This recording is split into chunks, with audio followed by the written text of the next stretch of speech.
going to be a time where Yeah. you can't go do those air flyers. You can't do those, those head spins. It's going to be something that b-boy and hip hop or whatever you do in that hip hop culture, it's really going to make you a little bit, right? So On today's episode, we have an Oregon native. He's thrown over 25 jams. He's been dancing for 23 years. He runs a couple of businesses. He's been running one of the most consistent battles here in Hood River. I'm your host, Tony47, and enjoy the show. All right, cool. You ready? How you doing, Oscar? Good, man. How are you? Good. Thank you for being here today. Are we live? You're live. Okay. We're going. Sweet. So, yeah, how you guys doing today? I got my boy Oskar here. He's a father of 3. He's been breakdancing since 1997, and he owns a couple businesses. How you doing today? I'm doing really well now. Yeah. Good. Yeah. Finally off the road for a couple weeks, but back in home, getting ready for Breakin in the Gorge that's happening this weekend. So Yeah. we're pretty excited. Yeah, I'm excited for that, and that's been pretty consistent year after year. Yeah, man, it's 16 years in the making. This is like my 23rd battle I've thrown with, some help with some other old crew members. But Breakin in the Gorge has probably been the longest. Well, it's been the longest running jam that I've thrown here in Hood River, Oregon. That's where it's originated, and that's where it continues to stay. Yeah, because they got that, First Friday? Yeah, they do a First Friday there, and they close down the streets of downtown Hood River, and the crowd will walk through, and it's a really nice environment for the public, and then the dancers feed off of that energy. There's just a ton of people that show up there. So Yeah, I've been to several of those, and it's super hype. I loved it. It's right next to a brewery, and like the crowd just gathers around, and when it gets a heated battle, like you feel the energy and hypeness. absolutely. Yeah, dope, cool. I'm trying to think of when we met. So I remember I met you. I seen you at a battle. I can't remember back in the day. I think it was like a PSU battle, and I think I seen you were entering like a 2-versus-2. But other than that, you're like a generation before. I'm a generation before you or after you, and so like your knowledge does resonate as like an OG to me because I look up to peers and I seen you throwing battles, you host. But when it comes to the breaking side, I seen you kind of like maybe towards like maybe your prime time, not too sure because that's right when you're throwing jams. But other than that, like what crew did you get in, or did you rep yourself, or like So I started in '97. Myself and Jaime Veramontes, we started a crew called Mad Circle. And Mad Circle was just a 2-man show. We got into b-boying because we watched the videos, Breaking, Beat Street, just the regular ones that we've watched. And then I got introduced to it back when I was a youngster, like when I was a kid in the mid '80s in White Salmon, Washington. A couple of folks in the apartments were doing it, and we gravitated towards the hip hop scene, but more it was like just the rap and stuff. Two Live Crew, freaking NWA, just a handful of different items that we kind of gravitated towards the hip hop scene. But I didn't really pick up breakdancing until again '97, and that first crew was Mad Circle, and then we put out a flyer at Mount Hood Community College, and we ended up catching a guy named Mighty Moves. So Brian joined our crew along with a guy named Dan Moe. So Dan Moe was he was kind of more of our popper locker. He did some head spins, and then Mighty Moves. Brian had the jackhammers, and yeah, I remember those. I think he was like 14 or 15 years old when we picked him up. So, oh wow! Yeah, youngster. Yeah, when I started, I remember Mighty Moves was definitely he was in the game pretty hard, and I remember he was really good at those jackhammer, dark hammers, and Yeah, I mean Brian, I go back to the story. I mean, I guess after Mad Circle, we started Point Blank Crew, and that's when we were battling a local rival crew in Hood River called the Belmont Breakers, and we had a battle at the waterfall. Oh wow. And the waterfall, we call it the waterfall, but that's downtown Hood River, and there's a little up on the downtown Hood River. There's some stairs, and then there's a little bit of a water, kind of a waterfall there with rocks and stuff. And there was an area, flat area, that we did a lot of our shows there. And I think maybe that's where Breakin and the Gorge originated, is after that battle. I can't recall, but Dang, yeah. nice. Yeah, I remember that. I went to Breaking the Gorge battle, and it was like there was a waterfall fountain in the background, next to I think like a restaurant or something like that. Yeah, I was there one year. Yeah, so after that battle, I'm not sure who won, but we started a crew called so after Point Blank Breakers, we started a crew called On Point Breakers. So we went from Point Blank to On Point. Or no, it was OPB. I'm sorry, Organized Problems. Oh, okay. Yeah. So Organized Problems had a kid named Roasty. So we had Rusty, we had Trevor, we had Red Hot Rob, which was a guy named Rob Perry, CC, which was Cody Kendall, Brian Baker, which was Mighty Moves, Oskar, which was, I went by Tip Top back in the day, and we had Jaime, and then we had a guy named Guy, who was I can't remember his B-boy name, but we had Guy. So we were a pretty strong crew, I think, right around that time frame, and it was in like 99, 2000, 2001, 2002. Okay. Yeah. Dang, that's awesome. Yeah, I remember Roasty, because when I first started, I met him through my cousin. They used to hang out a bunch of times over at Reynolds, and that's they kind of helped me little introduced in the breaking. I always had a sense back in like high school, but really I was like intrigued. I think Twan Lee, he used to go Dave Douglas. He went to that school and did a performance, and I kind of like linked up with him.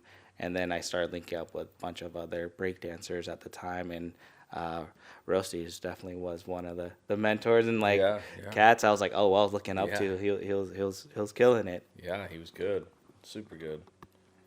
Yeah, and then throughout that time, what year did you started, or I guess when did you started your own like created your jams? What was like your first one? Yeah, I think our first one so we did it as a team, and I'm trying to think here. Our first jam was just give me a couple minutes. Yeah, it was back in the day, right? Through, man, it's 20, been so long. 20, no, actually longer, 30 years ago. Yeah, a long time. It must have been Pay Your Dues, because we had a jam called Pay Your Dues. And at that time, Brian and Cody and I was a little bit involved, but they, I give them their props for starting a jam called Rose City Revival. And Rose City Revival was right across the street from PCC. What's the campus there by like MLK area, Northeast? Reed College? No, it's PCC campus. I think must be Cascade campus. Oh, not Southeast, but Cascade. Is that? I can't remember either. But we had a big jam there, and that was probably the second or third jam that we had thrown. And then it just took off. So, Pay Your Dues. We started hosting more Pay Your Dues. And then I did Gresham Juice here. So Gresham Juice was a jam that I started here in Gresham. And, Yeah, I remember that. I remember attending, and that was over like, it was like a church area? Or is that where it was or something? Yeah, it was a church area, actually close to my house where I live now. But we rented out the common area, and just threw a pretty sick jam. Yes, I was remembering that. I was still fairly new in the game, competing and stuff like that, and I was always been hooked towards those jams and just like the hypeness, the nervousness, build the confidence just to get out there and trying to compete, right? Yeah. No, I mean, when I was doing it, my prime, I'd like to say my prime was I was 23 to 26. I think in those areas, that was my prime. And, I tell myself this all the time, like, b-boying is something that and breakdancing and hip hop is just something that still continues to live in me. But I was never good at competitions. I just always crashed. I always choked. And guys like Brian and Guy and Cody and these other guys, they just excelled really well. And I was really good at practices. So when I would go to practices, I felt I would smoke those guys. Like we would have this friendly competition, and I was doing really well. And then you put me in front of, you know, a huge crowd, and the nerves are settling in, and I would just crash, you know. And my strong moves were, I was really good with like strength moves. So a lot of air babies, spinning air babies, 1990s, 2000s. I did tucked 90s, hollow backs.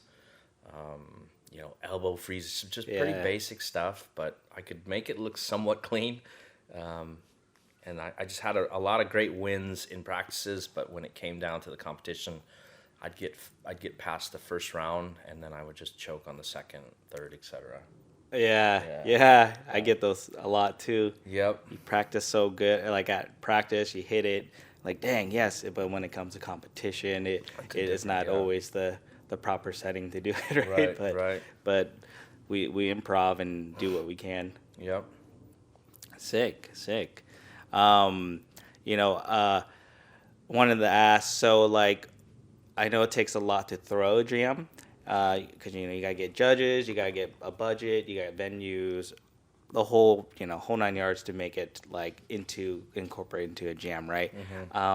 What's your intake of like difficulty or your ability to kind of like break it down and walk me through what we would need to host a jam? Yeah, I guess first you land on a budget, because the budget's going to really dictate how big and who you can bring in, and you know, everybody gets paid, you know, unless you've got some great friends that will donate time and, you know, maybe space is neat as well. But typically the budget, you start off with a budget and you find a venue, and you want to find a venue that's, I think, I hate doing schools, so I don't like doing gyms anymore. Right. So big. Yeah. And when you do a big venue like that, you usually get the crowd not paying attention to the dancers. I find that super disrespectful, right? So I like finding venues that are big enough, but just enough so that people can't scatter way back in the back and start doing their practicing or getting ready for the next event or the next round. Yeah. So we try to find spots that are like little community centers. That's what I was always kind of shooting for. But the outdoor jam was just something that fell onto my lap. And the owner at that pub, it used to be called British Pub. It's called Oak Street Pub in Hood River now. They've got a really nice setup. You know, it's an outdoor sort of beer garden area, and it's got a flat concrete, such as, you know, your garage floor here.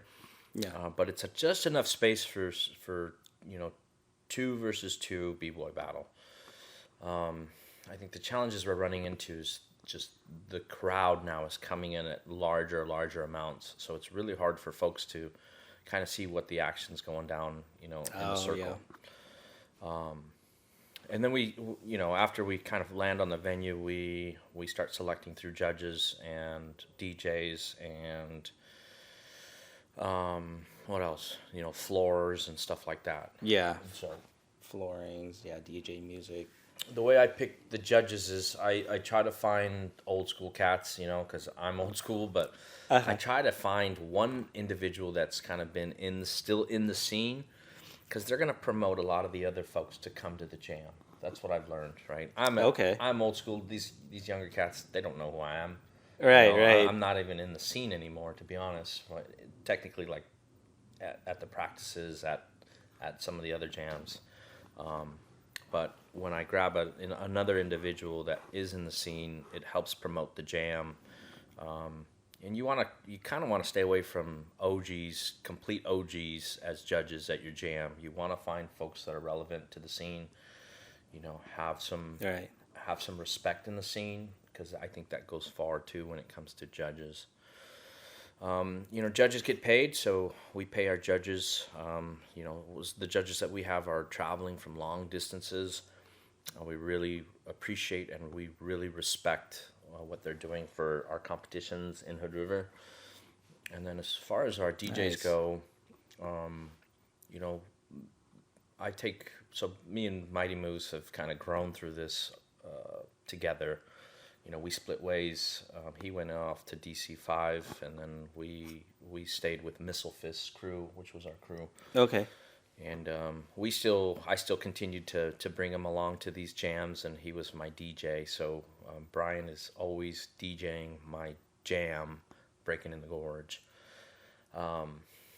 But yeah, that's how I select my DJs. It just kind of fell on my lap. But I tap into a handful of other very well respected DJs like DJ Wicked and Defro and some other cats. Yeah, definitely. Yeah, in the scene, definitely you want to get someone kind of relevant, has been in the scene, the community kind of knows them already, right? Yeah. And so, yeah, that's awesome, man. I've thrown a couple of jams myself. My first one was High Voltage over at Montevilla Community Center, and it turned out pretty good. I liked it a lot, and get that aspect like gymnasium, how big it is, where a lot of people can go off to the side and practice. And so I do agree with like the smaller venues where people are entrapped together and can get a better vibe where everyone's in the room, not like you got a big room, you got people here and there, but when it comes to the atmosphere, I think a more closer building or venue it's a lot more engaging with the audience. Yeah, absolutely. So was there throughout your time breaking, hosting jams, now you got you have a family, was there any challenges and struggles to keep both balanced? Yeah, man. I mean, I think all of us as b-boys or dancers have to make a decision at some point. If we're going to jump into this, what we call the adult world, we've got kids, we've got lives that we're starting, and that was the toughest part for me is how do I make money doing this? Because this is my passion. Right, I was a pretty scared, nervous, no confidence kid, and b-boy and breakdancing helped me get all of that. And now I feel like I'm at the time I'm 22, 23. I'm trying to figure out what to do next. Yeah. And I was going to PCC college, community college, just getting my basic associates, but really had no direction in life. My background was, I was helping my dad do mechanic work and stuff, but I never thought I wanted to go do mechanic stuff. Like that wasn't a career for me. So in the end, I was really contemplating, can I be this b-boy / money maker in the scene, or do I quit this completely, or do I try to balance this? So, I tried balancing it for like 2 or 3 years before I had to kind of turn away. And I wouldn't say turn away, but I had to refocus my attention to, at that time, I was working at Les Schwab. So, yeah. Yeah, no, definitely. I definitely felt that, like struggles, whereas balancing, you got family, you love the stuff, breaking, but how do you balance to manageable where you can make a lifestyle funding or to provide to the family, right? And so I think, the way you're going, I think to me, in my eyes, I think you're still in it. Like you're throwing this consistent jam.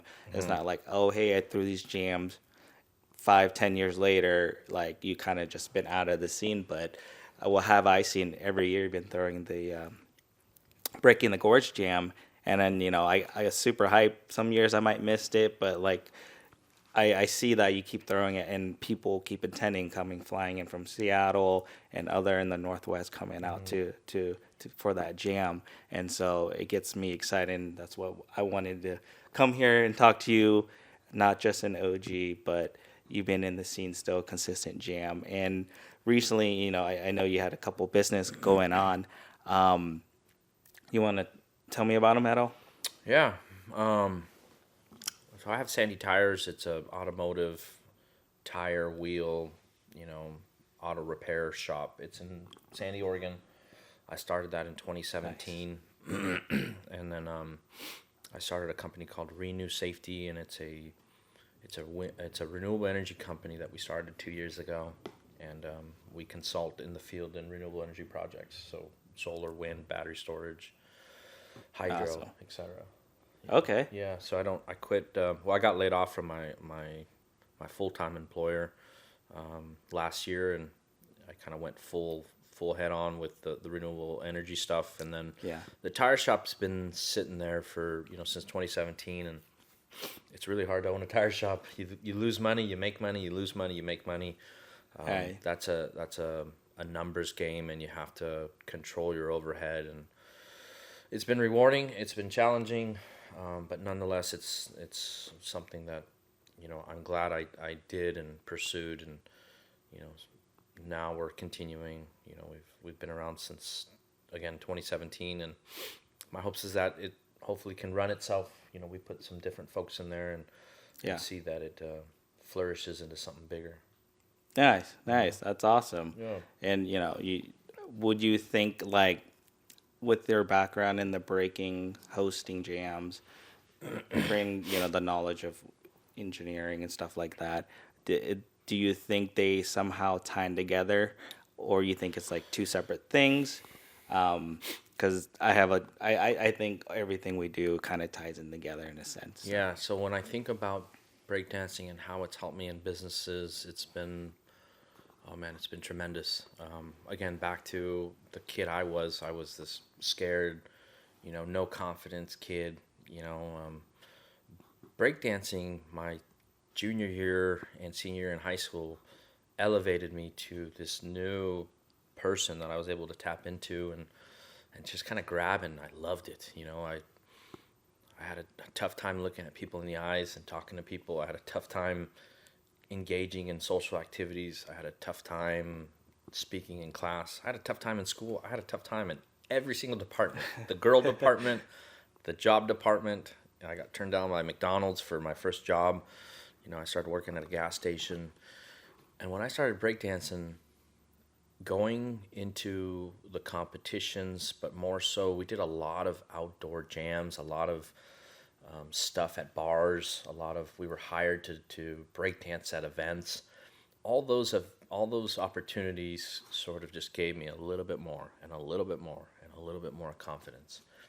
And Yeah. next thing you know, your ability to hold a mic and speak to the crowd is getting a little bit better and a little bit better. And Yeah. with business, it paved the way for me to be confident in myself to start these businesses and talk to folks, because that's what it's about. It's about Yeah. socializing, networking with people, and finding out what challenges people have in business, and you're helping them solve the problem. And so I think b-boying to some degree is a lot of that. Yeah, yeah, definitely. It's kind of like, if you put it in sense, it's kind of like everyday life. You're always every day you're problem solving something, something, not for you or somebody else, right?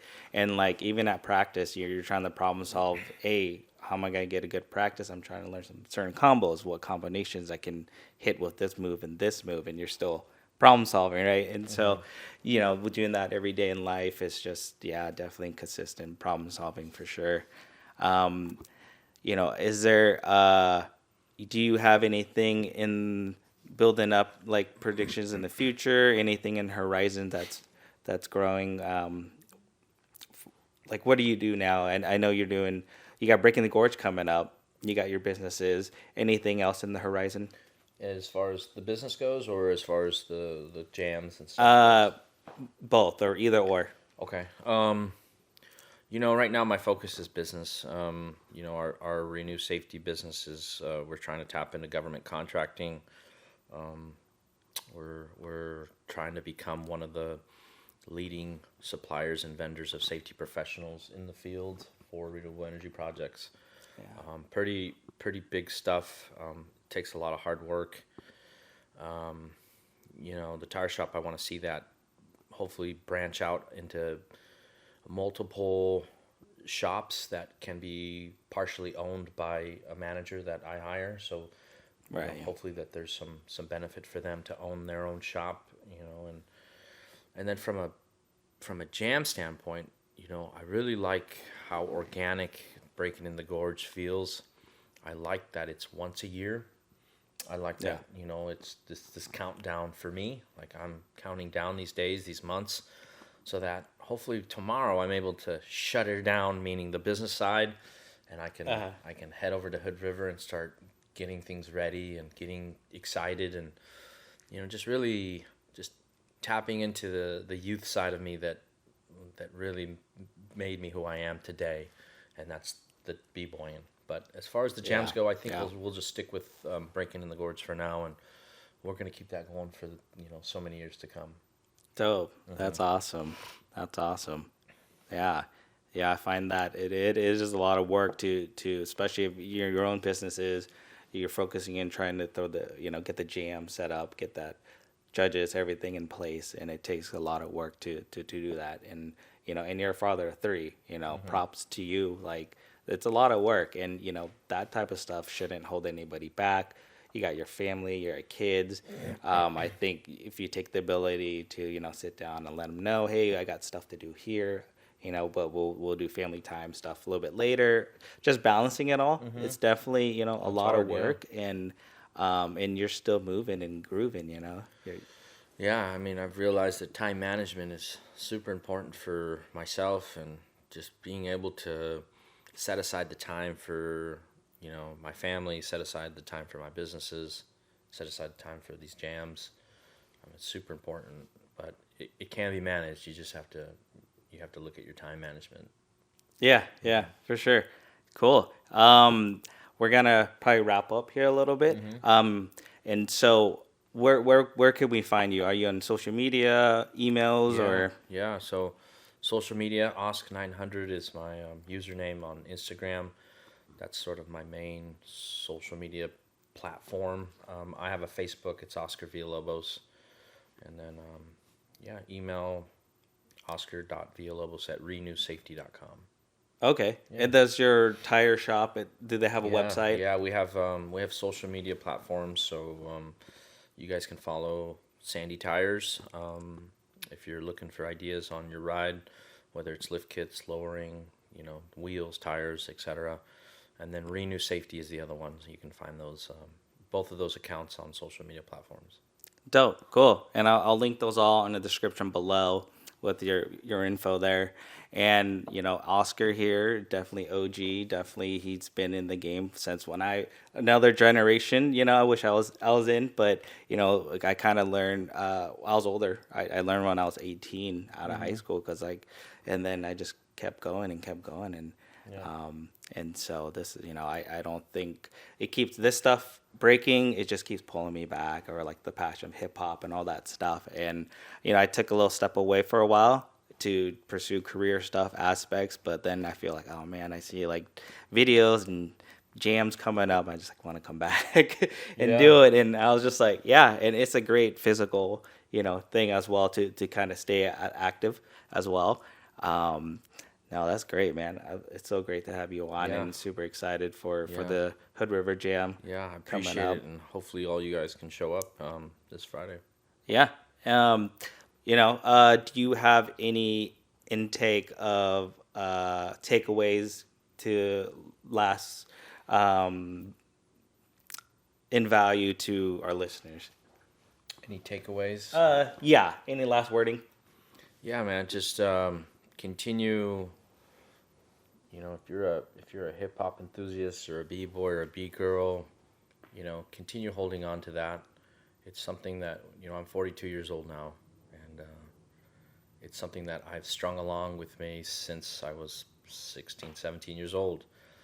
And my advice for everybody is don't just drop it, because it's going to be something that b-boy and hip hop or whatever you do in that hip hop culture, it's really going to make you a little bit, right? So keep that coming with you throughout your your career, as you get older, because it's going to be something that you look back and you're going to always want to tap back into it.